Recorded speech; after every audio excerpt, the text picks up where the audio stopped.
আসন্ন পবিত্র ঈদুল আজহা উপলক্ষে রংপুরের পীরগাছা উপজেলা জুড়ে কোরবানির পশুর প্রস্তুতি সম্পূর্ণ হয়েছে। উপজেলা প্রাণী সম্পদ দপ্তরের তথ্য মতে এবছর প্রায় 18,000 গরু ও 6,000 ছাগল কোরবানির জন্য প্রস্তুত রয়েছে, যা স্থানীয় চাহিদার তুলনায় অনেক বেশি।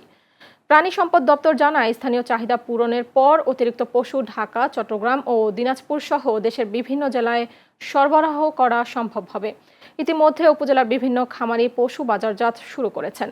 খামারিরা জানান, সারা বছর পরিচর্যা ও আধুনিক পদ্ধতিতে পশু লালন পালনের ফলে এবার পশুর স্বাস্থ্য ও মান ভালো হয়েছে। এতে করে ক্রেতাদের মধ্যেও আগ্রহ বেড়েছে। উপজেলা প্রাণী সম্পদ কর্মকর্তা ডাক্তার মোহাম্মদ একরামুল হক মণ্ডল বলেন, নিরাপদ ও স্বাস্থ্যসম্মত পরিবেশে পশু পালন নিশ্চিত করতে নিয়মিত তদারকি করা হচ্ছে। খামারিদের প্রয়োজনীয় পরামর্শ ও চিকিৎসা সেবাও প্রদান করা হচ্ছে।